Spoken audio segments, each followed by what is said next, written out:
నమస్తే, welcome to Andhraprabha. నేను తేజస్వి. చర్చలు సఫలమయ్యాయి. 3 పార్టీల మధ్య పొత్తు పొడిచింది. సుదీర్ఘ చర్చల అనంతరం కలిసి పోటీ చేసేందుకు రెడీ అయ్యాయి.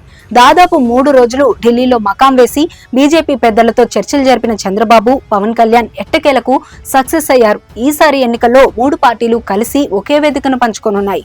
ఇప్పటికే జనసేనకు 24 సీట్లు కేటాయించిన బాబు అటు కలిసి వచ్చే బీజేపీకి కూడా ఎంపీ, ఎమ్మెల్యే సీట్లు కేటాయించారు. దాదాపు 6 ఏళ్ల తర్వాత టీడీపీ ఎన్డీఏలోకి జాయిన్ అవ్వడంపై టీడీపీ శ్రేణులు సంతోషం వ్యక్తం చేస్తున్నారు. బీజేపీ, టీడీపీ, జనసేన సీట్ల లెక్క తేలింది. కేంద్ర హోంమంత్రి అమిత్ షాతో చంద్రబాబు నాయుడు, పవన్ కళ్యాణ్ జరిపిన చర్చలు సక్సెస్ అయ్యాయి. దాదాపు 50 నిమిషాల పాటు జరిపిన సమావేశంలో సీట్ల సర్దుబాటుపై స్పష్టత వచ్చినట్లు విశ్వసనీయ సమాచారం.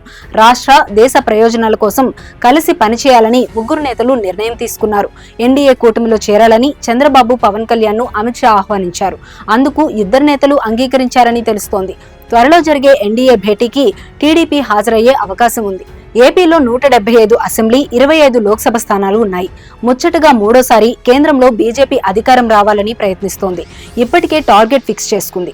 ఆయా రాష్ట్రాల్లో ఏ పార్టీ అధికారంలోకి ఉన్నా కేంద్రంలో మాత్రం మోదీనే ఉండాలని భావిస్తున్నారు. అందుకు కసరత్తు చేస్తున్నారు. కామన్ గా ఏ పార్టీకైనా 2 సార్లు అధికారంలోకి వస్తే వ్యతిరేకత వస్తుంది. కానీ మోదీ విషయంలో అలా జరగనట్టు తెలుస్తోంది. ప్రధాని ఇమేజ్ పడిపోతుందని విపక్షాలు ఆరోపణలు చేశాయి. కానీ కొద్ది రోజుల క్రితం జరిగిన 5 రాష్ట్రాల ఎన్నికల్లో ఒక్క తెలంగాణ మినహా మిగతా 4 రాష్ట్రాల్లో కమలం హవా కొనసాగింది. ఇక నెక్స్ట్ పార్లమెంట్ ఎన్నికలే.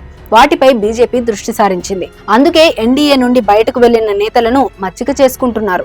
అందులో భాగంగానే టీడీపీతో పొత్తు పెట్టుకుంటున్నట్లు తెలుస్తోంది. బీజేపీ ఎక్కువ సీట్లు అడగడంతో చంద్రబాబుతో చర్చలు సుదీర్ఘంగా కొనసాగాయి. బీజేపీ, జనసేనకు 30 సీట్లు ఇచ్చేందుకు టీడీపీ అంగీకరించినట్లు తెలుస్తోంది. ఇక మిగిలిన 145 అసెంబ్లీ నియోజకవర్గాల్లో టీడీపీ పోటీ చేయనుంది. 25 లోక్సభ స్థానాల్లో 8 సీట్లను బీజేపీ, జనసేనలకు ఇచ్చేందుకు చంద్రబాబు ఓకే చెప్పినట్లు ప్రచారం జరుగుతోంది.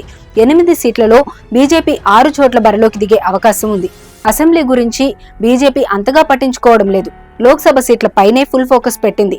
ఎంపీ టికెట్లు ఎక్కువ కావాలని అమిత్ షా కోరినట్లు సమాచారం. ఏపీ అసెంబ్లీ, లోక్సభ సీట్లకు సంబంధించి బీజేపీకి కేటాయించిన సీట్లపై అఫీషియల్ గా అనౌన్స్మెంట్ రావాల్సి ఉంది.